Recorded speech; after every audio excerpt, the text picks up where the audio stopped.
everyone. I thought I'd start today's video with a little bit of music. Some of you might recognize that song, I Feel So Real. Anyway, it's one of my old favorites back from the 80s, 70s, don't know. So hi, I have been inspired again to have a go at this Facebook Live thing.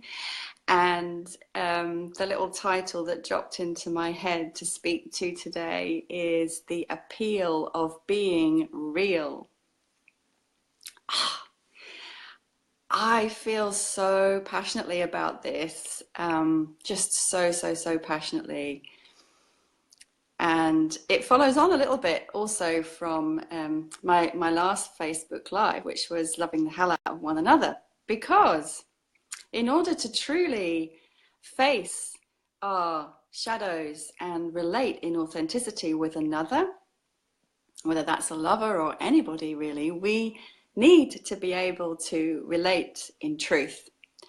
And truth is key to me and my life. So I was inspired to make this partly because of following on from the last video that I made, also because of what I notice in my interactions with people, clients, my beloved, myself, friends, all the time. And also a little conversation that my children were having the other day, Liam and Rose, they're teenagers, and it's really fascinating to listen to them and what they have to say. The other day, my daughter Rose was saying how she was a little bit upset.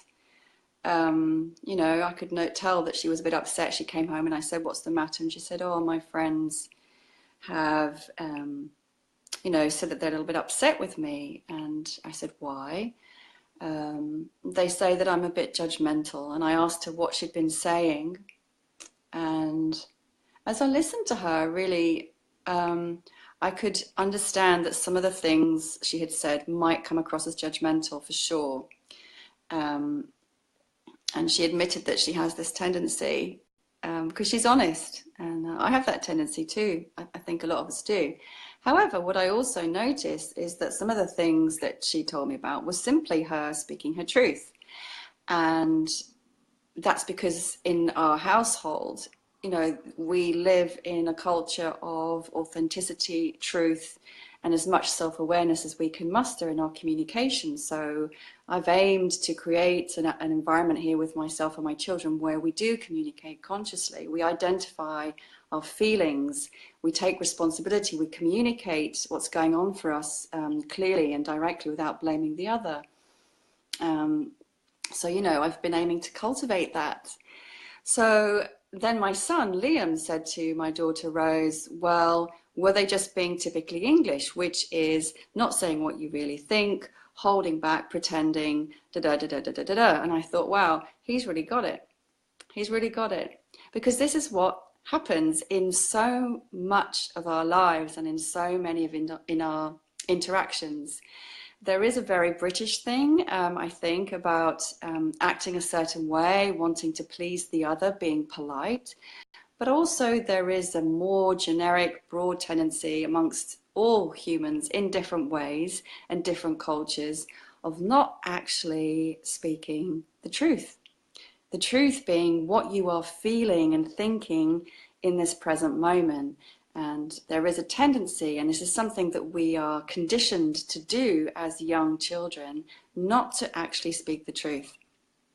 How many of you can remember being a young child and being at home or being in a group of adults and listening to the adult conversation and knowing that what your mum or your dad or auntie or uncle or granddad is saying is a load of bullshit? You know very well that's not what they were saying 5 minutes ago when the neighbour wasn't there for a cup of tea, or when they were talking about somebody they really hated behind their back and then they're on the phone to them pretending to be really nice. So we've all experienced that kind of duality of people acting and speaking in a certain way and then in a completely different way in a different environment and wondering what the heck is going on. And most of us as young people were exposed to this culture of lies.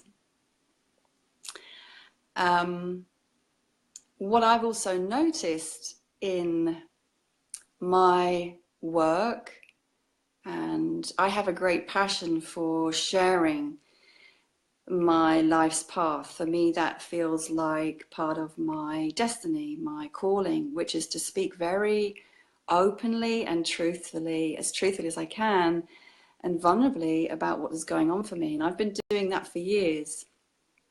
And I've not done it to achieve something, to, for an end goal.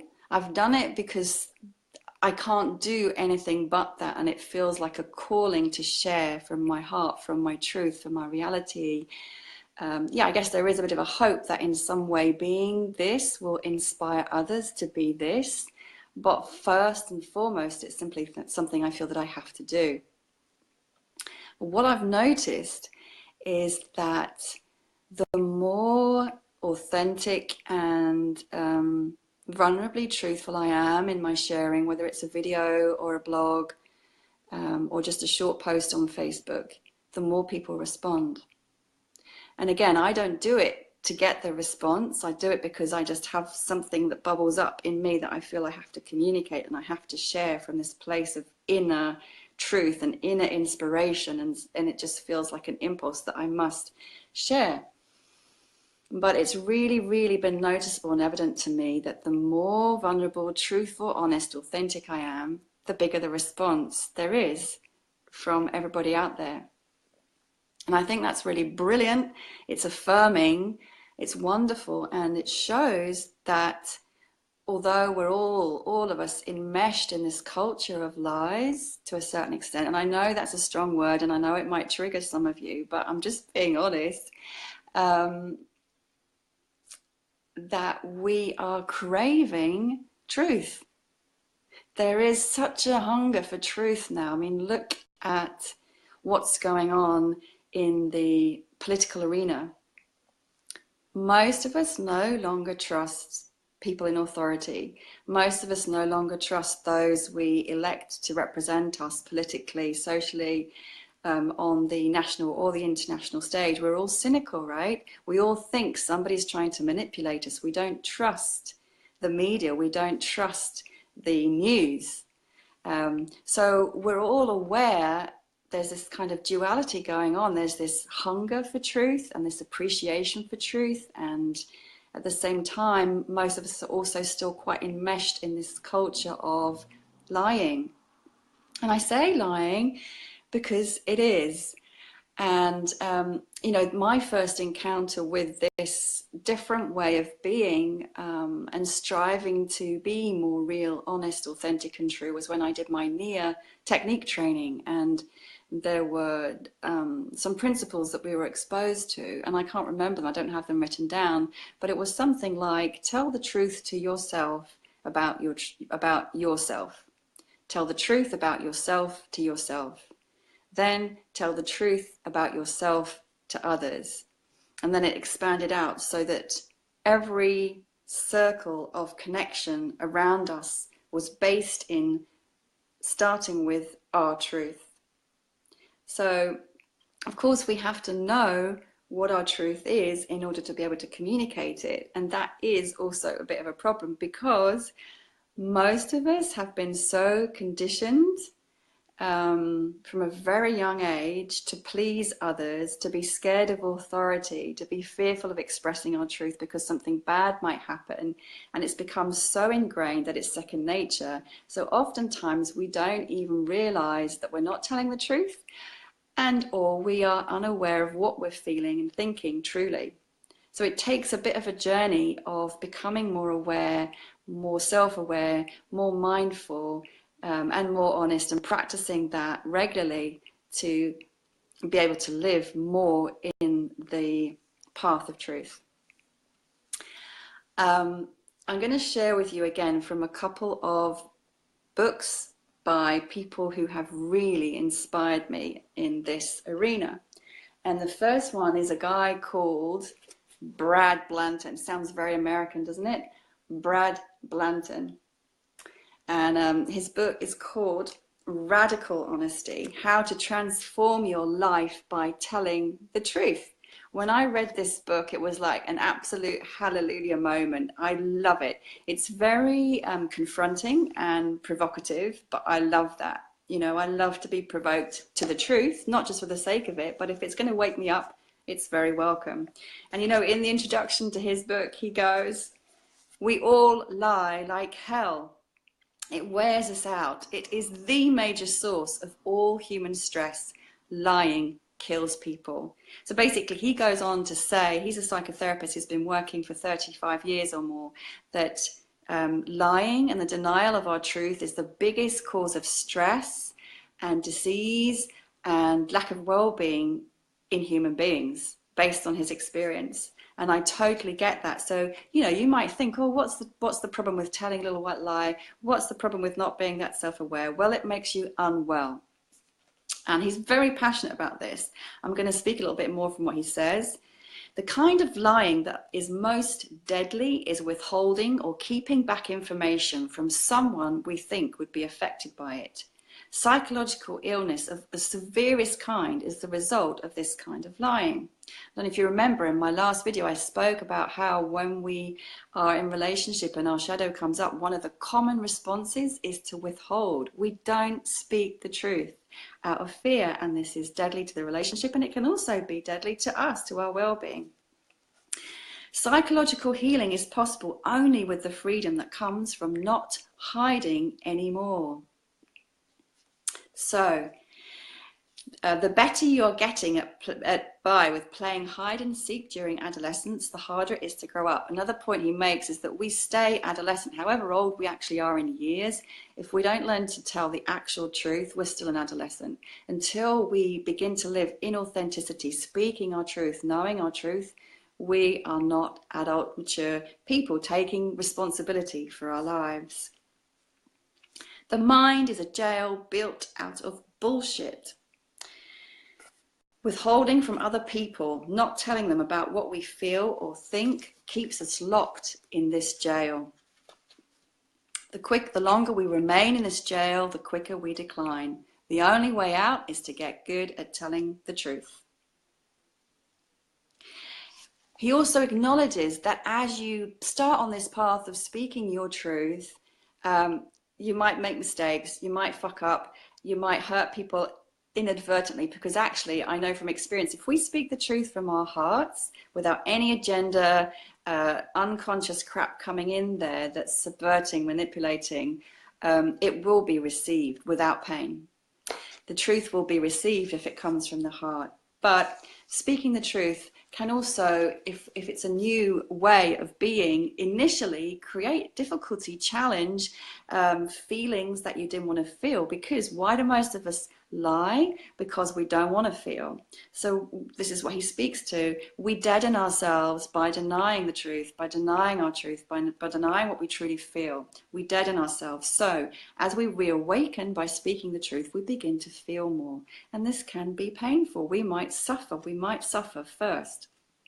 But normality is the key to avoiding change and continuing to suffer. Would you rather suffer and feel dead, or wake up and feel alive and creative? Because eventually what happens as you release the truth and activate your authenticity, you begin to tap into your creative flow, your authentic power, your realness, your true relating. You are able to connect with people on a totally different, more real, more true level. You know, isn't it wonderful to feel seen? Don't we all crave feeling seen and feeling heard? It's like the biggest gift that you can possibly have, but you can't be seen or heard or felt unless you're being true, right? Taking responsibility, I love this, means a person no longer blames outside circumstances or other people or past events for the conditions of his own life. I'm going to read that again, it's really important. Being truthful means taking responsibility and growing up. Taking responsibility means a person no longer blames outside circumstances, other people, or past events for the conditions of his own life. Yeah, that's powerful, isn't it? You don't blame anything. You take full 100% responsibility for everything going on in your life. Yes. So empowering. Challenging, empowering. The other point I want to highlight that Brad Blanton speaks about, this is in this book, Radical Honesty, that truth changes. Yeah, we get so fucking hooked on something somebody said a year ago, half an hour ago, 10 minutes ago, that we're not actually present. Being present keeps us real. As soon as we go into the future, the past, or any other time zone, we're not being real anymore. And our mind is the part, and our ego is the part that is so keen to drag us back to, you said this, and you did that, and you always do this, and you always did that. Actually, if we're connected to ourselves and to the present moment, this is all there is. And truth changes moment to moment. Again, it's a difficult concept. Most of us like to cling on to old beliefs and old structures and familiar ways. We like to pigeonhole people and put them in boxes and say, like, they're like that and they're like that, without allowing ourselves and the other the opportunity for realness, which changes moment to moment. Moment to moment. So he says, because we're lost in our minds, we fail to recognize truth changes. When truth changes and we fail to recognize what has now become true while holding on to the idea of what used to be true, we become liars committing suicide. I love it. Powerful language, right? This is good. Listen to this. If at 8 p.m. I'm mad at you and tell you about it and get quite worked up over it, and you get mad back and we talk about it and we stay committed to the conversation and to the possibility of getting over our anger, there's a good chance that by 8:45 p.m. we can laugh and have a drink and not be angry anymore. It was true, I hated your guts at 8 p.m. It was no longer true between 8:20 and 8:45, right? In contrast, people who live according to principles like, I hated you then and for good reason, so I still hate you now, they can't get over things. They're attached to this old story. This is reasonable, but stupid. I've seen a lot of reasonably stupid people in my life. Life goes on and truth changes. This is just the way it is. Yesterday's truth is today's bullshit. I love it. I love it. I love it. I love it. Freedom. Who doesn't want to be liberated and free? It's our minds that keep us locked in this state of perpetual adolescence, not taking responsibility. It's our minds and our old beliefs and conditioning that keep us locked in this deadening and ever-deadening life. Freedom achieved by people who grow beyond the limitations of their childhood conditioning is freedom from their own minds. Freedom from one's own mind is freedom to create. But in order to have some say in creating your life, you must be willing to tell the truth. Telling the truth frees us from entrapment in the mind. The alternative to freedom is to live out a program imposed by prefabricated, internalized moral resolves. Living this way is a gradual suffocation, which makes us simultaneously more dead and more desperate. Oh, I don't want that. Oh, no. I'm going to just share from one more book and one more person. This amazing book also has helped me so much, and I keep going back to it again and again and again. Susan Campbell, Saying What's Real, 7 Keys to Authentic Communication and Relationship Success. Wonderful. She also talks about the stress of not being real and not speaking your truth. It's stressful. Don't you know that feeling that you get inside your body that something is off? Yeah, when, you know, you can't quite put your finger on it, but you feel uneasy in some way, your gut tightens, your heart starts racing, you know that you're not in alignment anymore. Somebody said something to you and you know the words aren't matching the truth. I mean, I get that all the time because I'm so attuned to it now. So often people will say something to me like, I'm not angry. Yeah, like, right. I'm not triggered. Right, like, look what your body language isn't doing, you know, look what the tone of your voice is doing. So many people are so unaware of what they're really communicating. So their words, their body language, their energy is completely off to the words that are coming out of their mouths. And what I'm striving for is that everything is in perfect alignment. Of course it's not. Of course I'm just like everyone. I have my faults, my flaws, my unconscious parts. But, you know, this is what I strive for and what I'd love to inspire us all to be.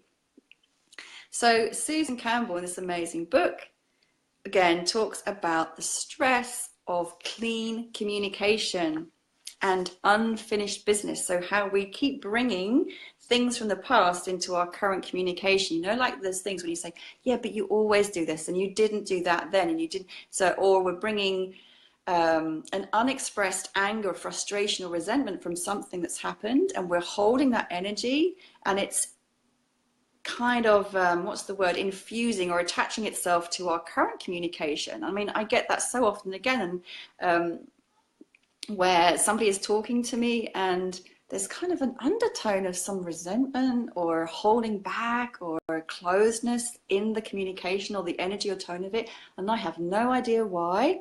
And they may be talking about the garden, the weather, the flower, but I'm thinking, what's really going on here, right? So unclear communication and unexpressed discomfort is a major source of stress. So that's just reiterating. When your communications are based on present time feelings in yourself, not the other, this is another thing we have to learn, to only speak from a place of I, never you. It's always I feel this, I feel that, I'm imagining this, I'm telling myself that, is it true? So we're not telling the other what they're thinking or feeling. No, we can't know that. We must ask, but we can identify what we think and what we feel. When your communications are based on present time feelings and you know how to skillfully clean up the old business from your past, you will have a lot more mental attention and energy available to you. Now, this is really interesting. The reason why we don't tell the truth is conditioning all around us from when we're very, very young. But actually, this is a really important point. Susan Campbell points to the key reason. In fact, she says 90% of all human communication comes from the usually unconscious intent to control. And again, I know when you hear that, you're going to react and say, oh, I'm not controlling. Oh, no, not me. Just listen for a moment. People try to manipulate the outcome of their interactions all the time. And if they're not trying to do that, they're trying to bolster their egos by acting more in control or on top of the situation than is actually the case. Haven't you seen that in yourself and others? Most of us are not aware of when we are communicating with the intent to control and when we are expressing our feelings and thoughts simply to exchange feelings or information. So this might be helpful if you're sitting there reacting and thinking, oh, I don't control. The intent to control reveals itself in many disguises, and here are some. Denying that you feel pain when you're hurting, trying to impress others, manipulating to get what you want, being nice or agreeable to avoid a hassle. Isn't that common? Lying to protect someone's feelings. Assuming you know something that you really cannot know instead of living with the uncertainty of the situation. For example, jumping to conclusions or making assumptions about what someone else's behavior means. That is so common. Keeping silent to avoid conflict. Playing it safe. Trying not to rock the boat. Trying to appear more together or composed than you really feel. So now do you recognize it? As you look down this list, you'll notice that all of these things have something to do with avoiding uncomfortable feelings or avoiding an unwanted outcome. But you know, if you're honest, that trying to control outcomes doesn't work. Often when we make an assumption about something or we're trying to manipulate, predict or control out of a fear, the fact is we don't know how someone's going to react. We have no idea. So we have to just drop that assumption or fear of the future outcome and be honest about what is true now. And again, from my own experience, when I do that, the outcome's never what I feared it might be. And always, always, always speaking the truth has created more love, more intimacy, more depth of connection with whoever I'm interacting with. Doing all those other things takes me away from connection, truth, intimacy, connection, which is what I love. So if you are focused more on avoiding the discomfort of not knowing, so we don't know how someone's going to react to something that we say, than on communicating and really listening, and this is another part to it, really listening with an open heart, an open body, an open mind, rather than sort of thinking, right? You are not present. You're in your head or in the future, as if you're playing a game of chess. If I make this move, my opponent will have to make this move. This is an example of the intent to control. And this keeps you in a chronic state of fear or anxiety, and trying to avoid uncertainty is very stressful.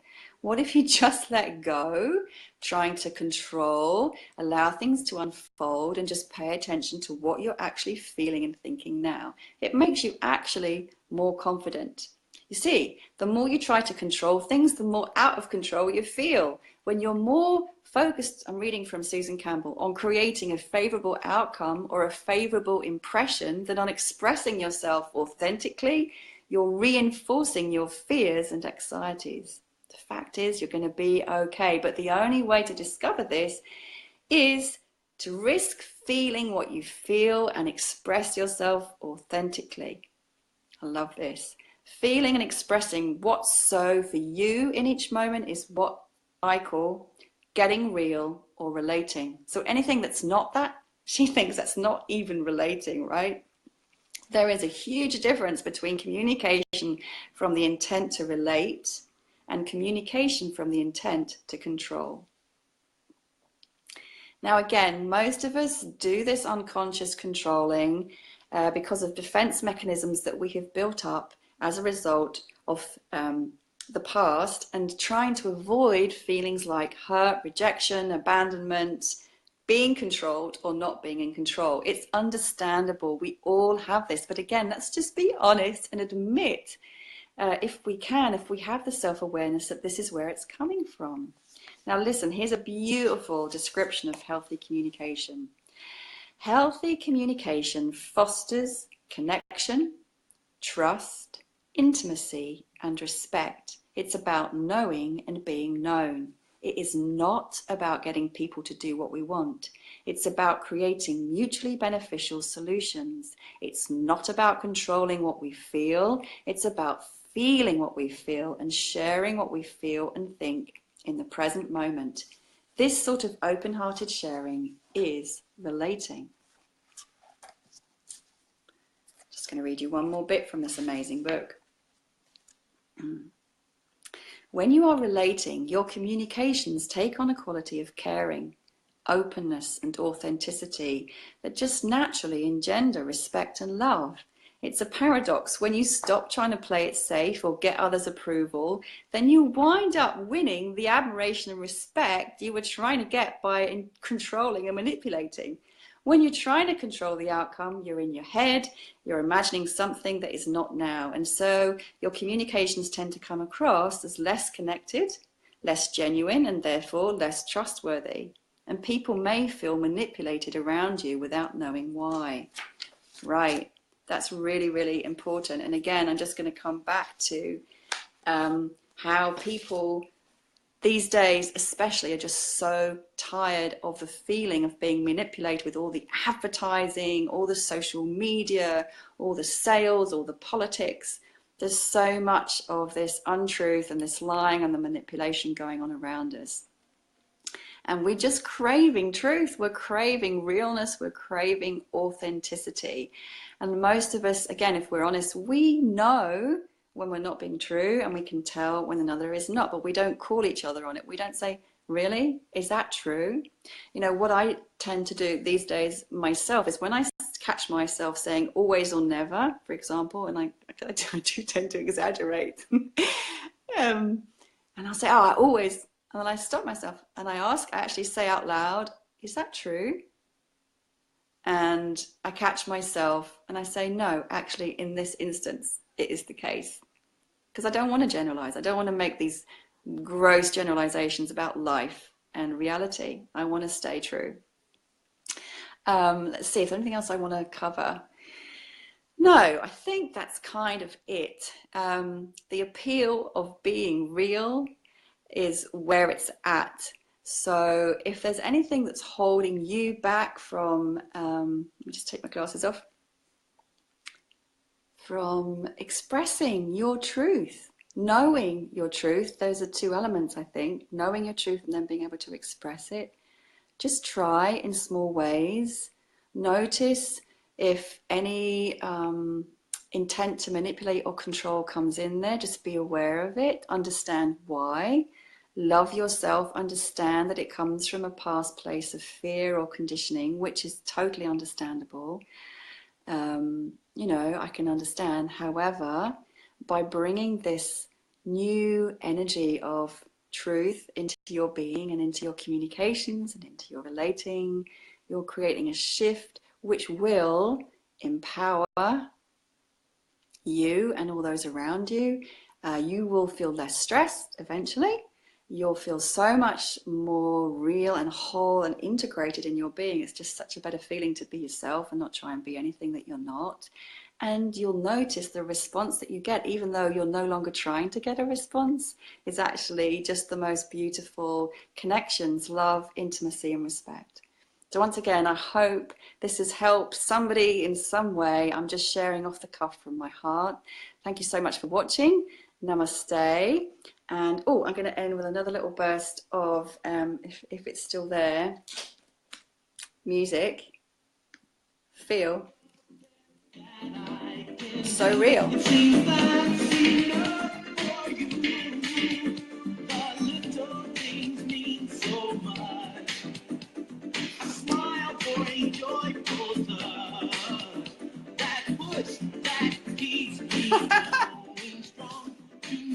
Here comes the chorus. Ready? Oh no, I do. I feel so real. I feel so real.